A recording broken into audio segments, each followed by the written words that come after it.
जहां एक तरफ लोकसभा चुनाव को लेकर सबकी नजरें उत्तर प्रदेश पर टिकी हुई है, तो वहीं बहुजन समाज पार्टी के एक बड़े नेता ने तेलंगाना की राजनीति में बड़ा सियासी बखेड़ा खड़ा किया, क्योंकि हाल ही में उन्होंने इस्तीफा देने का ऐलान किया और यह भी कहा कि भाजपा बीआरएस और बीएसपी के गठबंधन पर दबाव बनाती नजर आई कि बसपा उस गठबंधन से अलग हो जाए।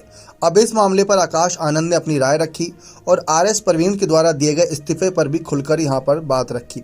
दरअसल आकाश आनंद ने सोशल मीडिया साइट एक्स पर लिखा कि मीडिया में आए आरएस परवीन स्वैरो के बयान को सुनकर काफ़ी दुख हुआ। बीएसपी का कैडर और सभी पदाधिकारी भली भांति जानते हैं कि गठबंधन का फैसला हो या उम्मीदवार, सभी फैसले की सूचना बहन जी खुद मीडिया को देती हैं।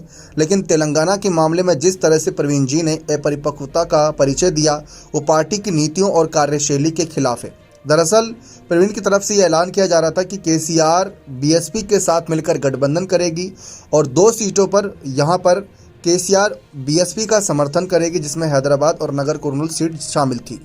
लेकिन इस बीच चर्चा एक ये भी है कि जब बसपा से इस्तीफा दिया प्रवीण ने, तो वह वहां से निर्दलीय चुनाव लड़ेंगे। पहले भी ये चर्चा थी कि वहां से प्रत्याशी बन सकते हैं प्रवीण, लेकिन अब निर्दलीय चुनाव लड़ने की उनकी चर्चा है।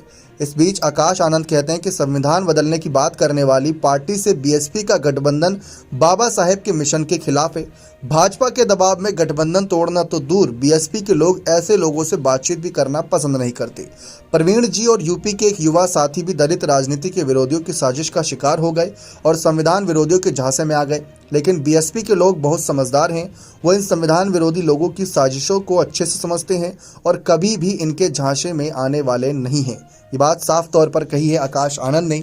अब जिस तरीके से तेलंगाना के सियासी राजनीतिक में ये माहौल गरमाया और प्रदेश अध्यक्ष पद से उन्होंने इस्तीफा दिया, जी हाँ, इकाई प्रदेश के मुखिया थे और इस्तीफा दिया ऐसे वक्त में जब लोकसभा चुनाव नज़दीक है और ऊपर से ये कहना कि भाजपा का दबाव है।